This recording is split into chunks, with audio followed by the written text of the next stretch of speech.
Welcome back my dear friends. कैसे हैं आप सब लोग। मैं हूं आपका दोस्त, नाम तो पता चल ही गया होगा, नितिन गोयल।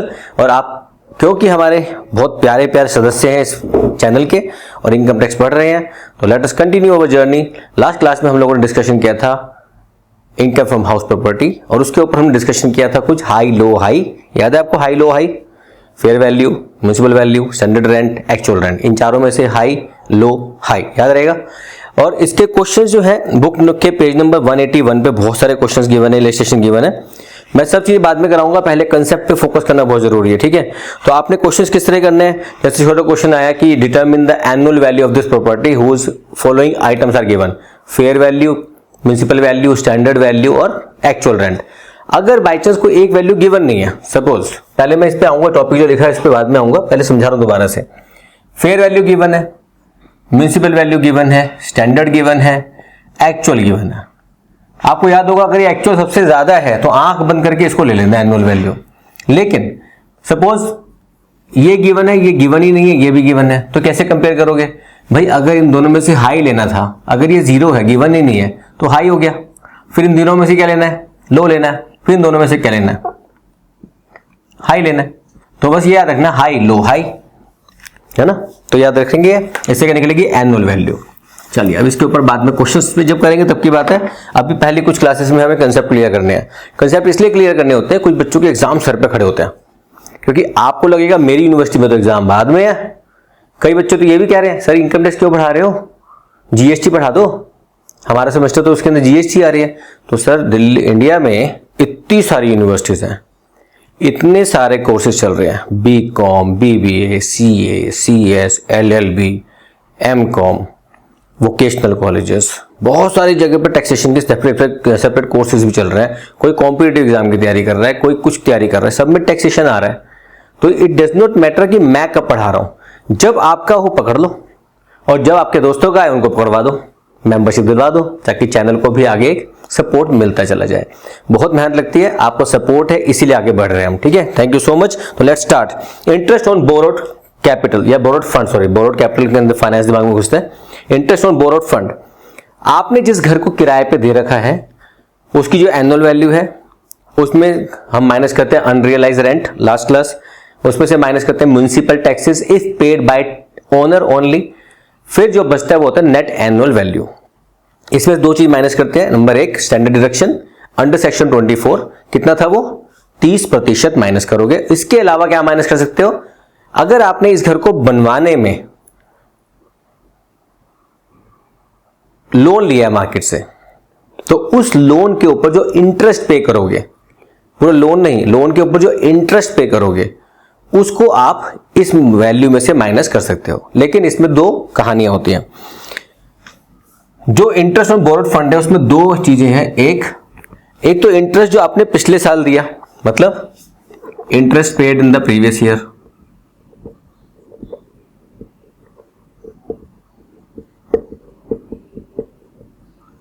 ये तो पिछले वाला तो पूरा का पूरा माइनस कर दोगे, फुल माइनस। लेकिन इंटरेस्ट ऑन, ये मोस्ट इंपॉर्टेंट पार्ट होता है इस पूरे चैप्टर के अंदर, प्री कंस्ट्रक्शन पीरियड। मैं आपको फिर से बता रहा हूं दोस्तों कि ये जो स्टूडेंट्स लाइफ है ना हमारी, बीइंग ए स्टूडेंट, हमारी प्रॉब्लम ये है, ये टॉपिक बड़े मुश्किल नहीं है, प्रॉब्लम ये कि हम लोगों ने देखा नहीं अपनी लाइफ के अंदर। और जो चीज हमने देखी नहीं होती हमें लगता है डिफिकल्ट हो सकती है, ठीक है। डिफिकल्ट को आसान बनाने के लिए कहां है, मेरे पास आना है। आपको क्यों बताना है, आसान बताना है? क्योंकि मुझे एज ए स्टूडेंट पढ़ाना आ गया। मैं एज ए स्टूडेंट सोचूंगा तो मेरे को क्वेश्चन आएगा टक करके, इंटरेस्ट का मीनिंग क्या होता है मैं वो क्लियर कर दूंगा, प्री कंस्ट्रक्शन का मतलब क्या होता है पहले वो क्लियर करेंगे। तो अब दिमाग लगाना है, क्योंकि आपने ये अपने घर में देखा नहीं है कि घर है, किराए पे चल रहे हैं, कुछ हो रहा है, कितना टैक्स जा रहा है, सीए के पास आप जाते नहीं हो, तो यहां सीखेंगे interest on pre construction period. इसके ऊपर याद रखना है, जितना भी आपने प्री कंस्ट्रक्शन पीरियड पे इंटरेस्ट दिया होगा बोरोड कैपिटल पे, प्री कंस्ट्रक्शन पीरियड पे, उसको आप 1/5 करोगे, ठीक है। मतलब 5 इक्वल इंस्टॉलमेंट्स में आप माइनस कर सकते हो। तो मतलब जब हम माइनस करेंगे पिछले साल, तो अगर इसका 1/5 हिस्सा होगा तो वो प्लस पिछले साल का इंटरेस्ट वो, इन दोनों को मिला के जो टोटल आएगा इसको माइनस करेंगे आफ्टर स्टैंडर्ड डिडक्शन। अभी भी कहानी अधूरी है, कहानी शुरू हुई है, पिक्चर अभी बाकी है मेरे दोस्त, ठीक है। अब प्री कंस्ट्रक्शन पीरियड क्या होता है, पहली बात तो ये समझना जरूरी है कि प्री कंस्ट्रक्शन पीरियड होता क्या।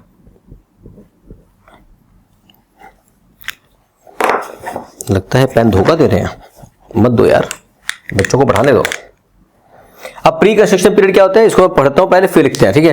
Pre construction period start from date of borrowing. देखो ये कहां से शुरू होता है, it starts from date of borrowing till, कब तक चलेगा ये, 31 मार्च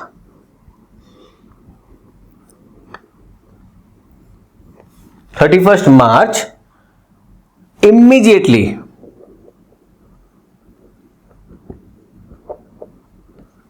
preceding the date of construction। यहां पे कंफ्यूज मत हो जाना कि वो जो हमने पढ़ा था रेजिडेंशियल स्टेटस वगैरह से पढ़ा था, बेसिक कंडीशन वगैरह, वहां पे जाना। Immediately preceding the date of construction, जिस दिन आपका मकान बनके तैयार हो गया उससे पिछला 31 मार्च, वहां तक प्री कंस्ट्रक्शन पीरियड माना जाएगा। अब इसका कहानी को हम समझने के लिए कुछ एग्जांपल लेते हैं। एग्जांपल नंबर 1, सपोज आपने डेट ऑफ लोन लिया, आपने कोई भी डेट ले लेते हैं, चलो 31 अक्टूबर 2013, और आपका जो मकान कंप्लीट हुआ वो हुआ 1 फरवरी 2017 में कंप्लीट हुआ मकान, 3-4 साल लग गए, बहुत बड़ी कोठी बना रहे थे, ठीक है। तो प्री कंस्ट्रक्शन पीरियड कहां से माना जाएगा, pre construction period will start from date of loan, मतलब 31 अक्टूबर 2013 से लेके कब तक चलेगा, 31 March of immediately preceding the date of construction. इसके पीछे 31 मार्च कब आएगा, इसके पीछे 31 मार्च आएगा 2016 में, ठीक है। तो 31 मार्च 2016 तक आपका माना जाएगा प्री कंस्ट्रक्शन पीरियड। इस पीरियड का आपको निकालना है उस लोन पे इंटरेस्ट। ये कितने साल बन रहे, कितने महीने बन रहे हैं, आपको समझ में आ सकते हैं, देखिए कोई दिक्कत नहीं है। तो 2013 से अक्टूबर से यहां तक कितने महीने हो गए वो निकाल लो पूरे के पूरे, वो है आपका प्री कंस्ट्रक्शन पीरियड। तो जितना भी लोन आप ले रहे हो, तो loan amount multiply rate of interest multiply duration, the pre construction period. बस ये आपको दिमाग में रखाना है, डिवाइडेड बाय 12, क्योंकि एक कितने महीने के लिए निकाल रहे हो आप, या उतने महीने का निकाल दो, जरूरत नहीं है इसको 12 करने की। Pre construction period in months, कितने महीने का निकाल रहे हो।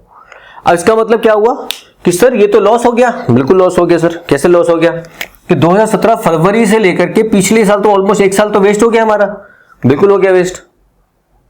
तो इसीलिए हम सजेशन देते हैं, हम यहां लिखने ना सजेशन देता हूं। सजेशन क्या होता है, कल को अगर आप ऐसा कोई घर बनाना चाहते हो, इस पर प्री कंस्ट्रक्शन लोन का बेनिफिट लेना है आपको, तो जो इंटरेस्ट आने निकलेगा उसको डिवाइड बाय 5 कर देना, यहां पे ऐड कर देना उसको, ठीक है। अभी कंसेप्ट चल रहे हैं, इसलिए सजेशन दिया जाता है लोगों को। सीए भी देते हैं सजेशन जा जाके कि भैया अगर आपका घर बन रहा है तो कोशिश करो, अगर आपका घर बाई चांस, अच्छा कहानी सुनते हैं, थोड़ी कहानी बढ़ाते हैं। सपोज आपने सेम लोन ले रखा है 31 अक्टूबर 2013 में, और मकान कंप्लीट किया आपने 31 मार्च 2017 में, तो प्री कंस्ट्रक्शन पीरियड क्या होगा, हम जैसे बहुत अच्छे बच्चे समझ गए होंगे, तो 31 मार्च आ गया सर, है ना। इनकम टैक्स कहता है दोस्तों अब गलती कर बैठो तो करो, कब कंप्लीट हुआ, इससे इमीडिएटली प्रीसीडिंग 31 मार्च कौन सा होता है, 31 मार्च 2016। फिर से यहां अटक गई कहानी, सर ये क्यों नहीं लिया 31 मार्च, क्योंकि 31 मार्च तो डेट हो गई कंप्लीशन की, इससे इमीडिएटली प्रीसीडिंग जाना है, तो इससे इमीडिएटली प्रीसीडिंग तो पिछले साल चला जाएगा, तो पूरे 1 साल का इंटरेस्ट का बेनिफिट आपका खो जाएगा। इसलिए सजेशन क्या देता है, अभी सजेशन इसके नहीं है, वो टैक्स प्लानिंग का सजेशन है। तो टैक्स प्लानिंग सजेशन ये लिख लो कहीं पर, नोट्स काम आते हैं कि अगर आपका मकान 31 मार्च को खत्म हो रहा है तो भले ही एक ईंट छोड़ दो, उसको कंप्लीट करो 1 अप्रैल को। अगर ये 1 अप्रैल 2017 हो जाता है यहां पे, तो आपको कहां तक बेनिफिट मिलता है, 31 अक्टूबर 2013 से लेकर के 31 मार्च 2017 तक, क्योंकि कंप्लीशन से इमीडिएटली पहले का 31 मार्च देखना है। तो 31 मार्च को खड़े होकर पीछे जाओगे 31 मार्च आएगा, तो मकान कब कंप्लीट करो, मकान एक दिन डिले कर दो, एक ईंट हटा दो, कंप्लीट नहीं हुआ जी, कल करेंगे कंप्लीट, कल कंप्लीट करके सर्टिफिकेट ऑफ कंप्लीशन ले लो, तब से लेके पीछे का आपका पूरा इंटरेस्ट काउंट हो जाता है। और जो भी इंटरेस्ट निकालोगे उसके ऊपर 1/5 निकाल देना, और जो इंटरेस्ट आपने इस साल दिया है इन दोनों को ऐड करके माइनस कर देना अपने नेट एनुअल वैल्यू से। इसमें कोई कहानी समझने में दिक्कत आई थिंक नहीं है तो कमेंट बॉक्स खुला हुआ है दोस्तों, आपके लिए ही बैठा है वो। चलिए सर, ओके, यहां तक कहानी क्लियर है, ठीक है। छोटा सा टॉपिक मैंने जानबूझ के छेड़ा है। अब एक छोटे 2-3 क्वेश्चन कराता हूं ताकि आपको क्लैरिटी है कि फेयर वैल्यू, मार्केट वैल्यू वगैरह क्वेश्चन कैसे करते हैं और प्री कंस्ट्रक्शन पीरियड का लोन कैसे निकाला जाता है। एक बार उसके ऊपर छोटा सा कोई क्वेश्चन कर लेता हूं जो मुझे आता हो, ठीक है। करना तो वही पड़ेगा जो मुझे आता है, आप तो चैंपियन हो, आप तो बड़े बड़े क्वेश्चन करोगे। चलिए, और ये बुक खरीद ली ना आप लोगों ने, खरीद लो यार, फिर आप बोलोगे सर आपने ना टाइम पास किया, हम आपसे बात नहीं कर रहे। चलिए शुरू करते हैं कुछ छोटे छोटे क्वेश्चंस थोड़े प्रैक्टिस के लिए। अब ये दिमाग में रखना, ठीक है, प्री कंस्ट्रक्शन पीरियड का 1/5 और लास्ट ईयर जो दिया पूरा का पूरा इंटरेस्ट, ये हम माइनस करेंगे अपने स्टैंडर्ड डिडक्शन के साथ। तो उसके बाद तो नेगेटिव हो सकता है, हाँ क्यों नहीं हो सकता। हाउस प्रॉपर्टी इनकम किसने कहा कि पॉजिटिव होनी चाहिए, नेगेटिव भी हो सकती है। अगर आपने ज्यादा माइनस किया है, प्लस कम था आपके पास, तो माइनस भी हो सकता है। चलिए, आई होप कि आप जब पढ़ाई करते हो ना तो फोकस होकर पढ़ते हो, ठीक है। फोकस होकर पढ़ने का मतलब आपके आंख नाक कान सब खुले होते हैं, और बीच में अगर आपको छोटे मोटे ब्रेक मिलते हैं ना, उन ब्रेक को प्लीज भगाया मत करो यार, छोटा सा हेल्प होती है अपने टीचर्स के लिए, उसको स्किप मत करना ताकि हमारी हेल्प होती रहे, ठीक है। तो let's start with the question, page number 181, illustration number 2। इसका हम करेंगे पहला पार्ट तीसरा पार्ट, ऐसे करेंगे, ठीक है। तो दोस्तों क्वेश्चन कर रहे हैं illustration number 2। Mister X is the owner of 4 houses, 4 घर हैं हमारे, चारों घर, 1 2 3 4, बाद में खाने पड़ेंगे सेल्फ ऑक्यूपाइड वगैरह कैसे होता है। Mister X is the owner of 4 houses which are all let out, सारे के सारे किराए पे, कितना अमीर आदमी है, and are covered by the rent control act. Rent control act में आता है, इसका मतलब स्टैंडर्ड रेंट भी एप्लीकेबल होगा इसके ऊपर। From the following particular compute the gross annual value in each case giving reason for your answer. तो देखो सर, पहला घर, दूसरा घर, तीसरा घर बाबू मोशाय और चौथा घर, ठीक है सर, इसमें तो कोई तकलीफ होना नहीं चाहिए। अभी हमें क्या कीजिए, municipal value, fair value, municipal value, fair value, standard rent और एक्चुअल रेंट, ये मिल रहा है उसको गरीब आदमी को। मिस्टर एक्स जो गरीब है, इनके पास 4 घर है, इनके पास 4 घर का किराया ऐसे आता है। उस घर की कीमतें लिखी हुई है 30,000, 36, 30, 36, 30, 40। चलो ये सब फिगर 30, 36, 30, 40। दूसरे घर में 26, 28, 35, 30, 26, 28, 35, 30, सब थाउजेंड्स में है, ठीक है। 35, 30, 36, 32, 35, 30, 36, 32। और चौथे घर का जो है हिसाब किताब वो है 30, 36, 40, 32, 30, 36, 40, 32। बुक में आपको देखिएगा 1000, 36,000, 36,000, 40,000 ऐसे लिखा हुआ है। अब हमें इन चारों घर की एनुअल वैल्यू निकालनी है, तो सर सबको कंबाइन करके निकालेंगे, आंसर इज नो। सबकी एनुअल निकाल के प्लस कर दो, फिर निकाल दो जो करना है आपको, जो करना है, सबकी अलग अलग एनुअल वैल्यू निकाली जाएगी। तो चलिए सर, क्या रूल था हमारा, हाई लो हाई। तो इसका मतलब क्या रूल रहेगा, म्युनिसिपल वैल्यू और फेयर वैल्यू में से जो हाईएस्ट होगा, देखो यहां पहले ही कर देते हैं इसके अंदर, इन दोनों में से जो हाई होगा, इन दोनों में से जो लो होगा, और इन दोनों में से जो हाई होगा। बस ये रूल दिमाग में रखो और आपका चैंपियनशिप तैयार है। पहले वाले में आपके रूल कैसे क्या था, अगर एक्चुअल रेंट सबसे ज्यादा दिख रहा है तो उसको बिना सोचे समझे पकड़ लो। तो पहले वाला तो मैंने कर दिया गोल सर्कल। तो इस केस में एनुअल वैल्यू कितनी हो गई, 40,000। क्यों? सबसे ज्यादा यही है सर, कुछ भी कर लोगे आंसर वही आएगा। करके देखें, इन दोनों में से हाई कौन सा है? 36। 36 और 30 में से लो कौन सा है? 30। 30 और 40 में हाई कौन है? 40। तो रूल तो वही हो गया ना, हाई लो हाई। चलो जी यहां देखते हैं, 36 और 28 में से हाई कौन सा है? 28। 28 और 35 में से लो कौन सा है? 28। 28 और 30 में से हाई कौन सा है? 30। Annual value 30,000। 35 30 में से हाई कौन सा है? 35। 35 और 36 में से लो कौन सा है? 35। 35 और 32 में से हाई कौन सा है? 35। तो हम क्या लेंगे? 35।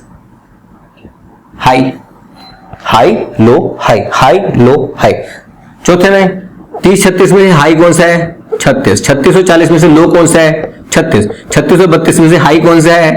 36। ये लो सर, ये आ गई आपकी एनुअल वैल्यू। इससे आसान तरीके नहीं हो सकता। हाई लो हाई, ठीक है भाई, लो हाई, ठीक है भाई, ले लो हाई। मेंबरशिप दे दो यार, ठीक है। और बहुत ज्यादा पसंद आए, आपको लगता है कि बहुत अच्छा चल रहा है, शेयर करते चल रहा है दोस्तों को और अच्छे से कमेंट लिखते जाओ ताकि दोस्तों को यकीन हो जाए इस चैनल पर पढ़ाई अच्छी हो रही है। चलिए यहां तक कहानी क्लियर है। अब इसके अंदर मेरे को लगता नहीं आपको समझने में दिक्कत आएगी। चलिए अब आता हूं मैं सीधा उस पार्ट पे जिसको मैं बोलता हूं प्री कंस्ट्रक्शन पीरियड कैसे निकालते हैं। चलो इसके क्वेश्चन करते हैं, चलो छोटे छोटे। ये क्लियर है, इसमें कोई समझाने वाली बात नहीं थी। हाई लो हाई, ठीक है। इसको अगर भूल जाओगे तो याद रखना मन में, कंस्ट्रक्शन जैसे आएगा house property, high low high, high low high, low high, high low high.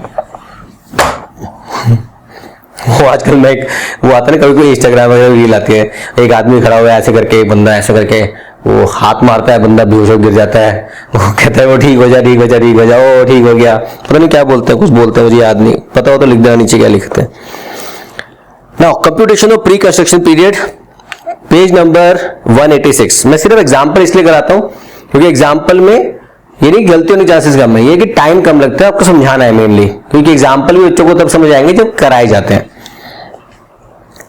चलिए मैं आता हूं सीधा एग्जाम्पल 2 लेते हैं। एग्जाम्पल 1 में तो क्या है ना, ABCD करके लिखा हुआ है, जो मैंने क्वेश्चन कराया था उस हिसाब से आपको क्लैरिटी है, ठीक है। एग्जाम्पल 2 लेते हैं। X takes a loan of 45,000 at the rate of 15% per annum। 45,000 का लोन लिया at the rate of 15% per annum on 1/6/2018। 1 जून 2018 को इन्होंने लोन लिया है, तो डेट ऑफ लोन हो गई 6, ये होगी date of loan. Construction of the house is completed on 20th January 2024। Completion कब हुआ? 20th जनवरी 2024 को। Date of loan repayment is 30th September 2021। Compute the duration of pre construction period at the amount of interest. हमें इसका निकालना है interest, कब तक का? Till date of completion. हमारा लोन कब शुरू हुआ? आपको याद है प्री कंस्ट्रक्शन पीरियड कैसे निकालते हैं? Date of loan till 31 March immediately preceding date of completion. अब यहां पे कहानी शुरू होती है। अब नॉर्मली अगर कहानी चलेंगे, नॉर्मल कहानी में हमारा प्री कंस्ट्रक्शन पीरियड क्या चलता है? नॉर्मल कहानी में ये शुरू होते हैं 1/6/2018 से टिल 31 मार्च 2023 तक, ठीक है सर। मगर लोन रीपेमेंट हो गया, लोन को वापस कर दिया हमने सारा का सारा, डन। On which date? हमने ये वापस कर दिया 30 सितंबर 2021 को। तो इसका मतलब यहां तक तो पहुंचे ही नहीं हम तो यहां पे कहानी लेके 1/6/2018 से लेकर के 30 सितंबर 2021 तक रह गए, ठीक है ना, क्योंकि आगे तो लोन भरा ही नहीं। अब इसके लिए देखो एक्सप्लेनेशन के साथ कुछ समझा रखा है, इसको प्लीज सुनना ढंग से। जिसके पास बुक नहीं है मैं उसके लिए पढ़ रहा हूं, और बुक क्यों नहीं है ये जिम्मेदारी आपकी है सर, ठीक है। तो अगर आप उसे पढ़ रहे हो और आपको बुक समझ आ नहीं रही है तो नीचे बुक डिस्क्रिप्शन के अंदर ज्वाइनिंग के बाद नीचे बुक का लिंक है, उसको आप ऑर्डर कर दो, या आस पड़ोस से कहीं मिलती हो तो वहां से खरीद लो। ये मत सोचना कि मैंने लिंक दिया तो मैं अमेजोन का कुछ वो मेरा कमीशन सेट हो गया या साहित्य पब्लिकेशन से हो गया मेरा, ऐसा कुछ नहीं है। अगर वो खुश हो रहे होंगे तो खुद फोन करके बोलेंगे नितिन जी मैं आपको एक चॉकलेट भेज रहा हूं, तो भेज देना भाई नहीं भेजोगे तो कोई बात नहीं। Anyways since the loan is repaid prior to 31st March 2023, यहां से पहले लोन पे हो गया 31st March occurring prior to completion of construction. The pre-construction period begins with 1st June 2018.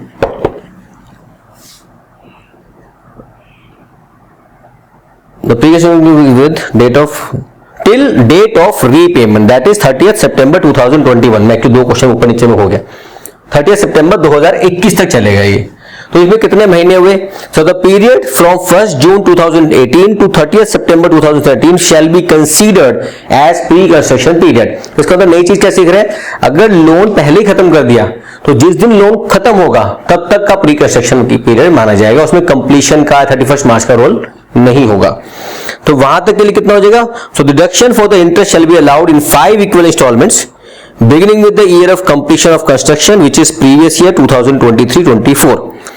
तो अब यहां से लेकर यहां तक कितने महीने होते हैं? यहां से लेकर के 30th सितंबर 2021 तक कितने महीने होते हैं? कंप्यूट करना चाहेंगे तो ऐसे कर सकते हैं, जून से लेके, देखो मैं तो ऐसे करता हूं यार, मैं सोचता हूं मैं सीखा आदमी, मुझे आता नहीं है कुछ भी। देखा जाएगा तो यहां पे 6 होते हैं, यहां पे 6 21, तो इसका मतलब कितने साल हो गए? 18 से 1 के 3, 12 3 36, ठीक है, यहां से लेके 12 3 36 37, क्योंकि 1 जून है, 30 जून तक 37 महीने हो गए, यहां से लेके यहां तक हो गए 37 महीने। उसके बाद 6 और 3 9 प्लस 3 ये हो गए 40 महीने। ये हो गया तरीका, एक मेरा कैलकुलेट करने का तरीका अलग से है, नहीं तो आप ऐसे कर सकते हो कि सर 1 जून से लेकर के अगले 1 जून तक, मतलब अगले 1 जून 2017-19 तक, फिर 1 जून 2020 तक, फिर 1 जून 2021 तक, 1 2 3 1 2 3 36 महीने ये हो गए। फिर 6 के बाद 7 8 9 10, ठीक है, एक पूरा महीना लिया जाएगा ना, क्योंकि वहां तक है, तो 6 + 4 40 महीने। तो 40 महीनों का हमें इसको इंटरेस्ट निकालना है। तो इंटरेस्ट कितना निकलेगा? 45,000 मल्टीप्लाई 15% मल्टीप्लाई 40 महीने। 40 महीने कर रहे हैं, 40 महीने कैसे निकालेंगे? 40 महीने डिवाइड बाय 12। ये जो भी रेंट आएगा, जो भी आपका सॉरी इंटरेस्ट आएगा, ये आया हमारा 22,500। अब इसका 1/5, 5 × 20 55 25 4500 पर एनम, ये 5 इंस्टॉलमेंट में आप डिडक्शन में डाल दोगे प्री कंस्ट्रक्शन पीरियड के लिए, ठीक है। चलिए जी, यहां तक कहानी क्लियर है तो अच्छी बात है। तो इसके जो क्वेश्चन है, इलस्ट्रेशन नंबर 8 है, जिसमें क्वेश्चन 3 पार्ट गिवन है, date of borrowing, date of construction, loan repaid also. तो याद रखना कि इनमें ना छोटी छोटी कहानियां याद करना है इसमें। अब क्योंकि मैंने इतना डीप में पहले कभी नहीं पढ़ा रखा, तो ये सोच लो कि मैंने जो पहले पढ़ाया उसको मत कंफ्यूज करना। अब मैं डीप में पढ़ा रहा हूं तो आपको थोड़ा समझने की जरूरत है। ये जो लोन हम पे कर रहे हैं, यहां पे हमने बात की कि लोन पूरा पे कर दिया, समझ रहे, लेकिन हो सकता है कुछ लोन हमने आधा पे किया हो, कुछ लोन हमने 1/4 पे किया हो, बीच में इंस्टॉलमेंट में जाके लोन पे कर दिया, तो जो बचा हुआ है उसके ऊपर प्री कंस्ट्रक्शन एप्लीकेबल होगा। जितना लोन बचा होगा उस पर प्री कंस्ट्रक्शन का रूल एप्लीकेबल होगा टिल 31st मार्च इमीडिएटली प्रीसीडिंग। लेकिन बीच में कहीं कुछ पे कर दिया तो उस अमाउंट के ऊपर जो जहां तक बचा हुआ है, जो आउटस्टैंडिंग है, उस पर पूरा रूल एप्लीकेबल होगा। जो बीच में खत्म किया उसके ऊपर टिल लोन रीपेमेंट एप्लीकेबल होगा। तो इलस्ट्रेशन नंबर 8 प्लीज इसको करिएगा। इसमें क्वेश्चन में साफ लिखा हुआ है, पहला डेट ऑफ बोरोइंग, फिर date of completion and loan repaid up to 31st March 2023। पहले वाले केस में फुल पे कर दिया, दूसरे वाले में हाफ पे किया, तीसरे वाले में 1/4 पे किया। आप समझो, इस तरह के जो क्वेश्चन है ना, आपको समझने बहुत जरूरी है कि कब हम क्या क्या क्वेश्चन कर रहे हैं, और इसमें बहुत आसान तरीके से आपको सारी इलस्ट्रेशंस करनी है। जहां डाउट लगे, आप देखो मेंबर्स का बड़ा अच्छा योगदान है और मेंबर्स को बड़ी छूट होती है। आप मुझे कमेंट में लिख सकते हो, सर हमने ये वाले पेज का ये क्वेश्चन किया, हमसे नहीं हुआ, आज देखो छूट दे रहा हूं। अगर आपको लगा कि सर ये वाले पेज पे ये वाला क्वेश्चन है, हमसे नहीं हुआ, इलस्ट्रेशन नहीं हुई, क्वेश्चन नहीं हुआ, तो आप मुझे लिख के दोगे, मैं कोशिश करके उस पर छोटी सी वीडियो बना के आपको वो सोल्यूशन करा दूंगा जैसे होता है। अब मैं घर पे आ नहीं सकता आपके, आप मेरे घर आ नहीं सकते, मैं ट्यूशन लेता नहीं हूँ, ग्रुप कोचिंग लेता नहीं हूँ, तो यही मेंबरशिप वाला प्लेटफॉर्म है। इसको जितना यूज करना है, पेज नंबर और क्वेश्चन नंबर लिखो और मैं आपको आंसर करा दूंगा, ठीक है। तो दोस्तों, आज की कहानी में हमने क्या पढ़ा, एक तो हमने पढ़ा interest on pre construction period, हमने छोटे छोटे क्वेश्चन करे हाई लो हाई वाले, और understanding of pre construction period जिसमें लोन पे हुआ तो तब तक, नहीं तो 31 March immediately preceding the date of completion. अब देखो अगली जो कहानी हम शुरू करने वाले हैं चैप्टर के अंदर, that is about self occupied houses. ठीक है, तो प्लीज मिस मत करना और दोस्तों को भी प्लीज बोलो इस चैनल से जुड़ने के लिए, क्योंकि जितना आप मुझे हेल्प करोगे, जितना आप मुझे सपोर्ट करोगे, उतना ही मैं आगे इस चैनल पे अपने और मोटिवेशन के साथ आता रहूंगा। मैं बिल्कुल नहीं चाहता कि वो चुंबकीय शक्ति, वो मैग्नेट जिसको बोलते हैं कोचिंग ट्यूशन, वो मुझे अपनी तरफ खींचे। मैं नहीं जाना चाहता उसकी तरफ। मेरी बहुत कोशिश है कि मैं यहां जुड़ा रहूं और अपने खर्चे जितने भी है मेरे घर के, जितने भी मेरी रिक्वायरमेंट्स है आने वाले टाइम में, वो मैं यहां से अपने हिसाब से उतनी पूरी करूं जो आप पे बर्डन ना हो और मुझे तकलीफ ना हो। ठीक है, उसके लिए सहयोग सिर्फ इतना है, आपका मेंबरशिप, आपके सुपर थैंक्स, आपके जो भी आपका मन करता है उस हिसाब से आपके सब्सक्रिप्शन, आपके मेंबरशिप के ऊपर प्रमोशंस सब आपसे चाहिए। ठीक है, तो thank you so much, see you in the next lecture, bye bye, take care.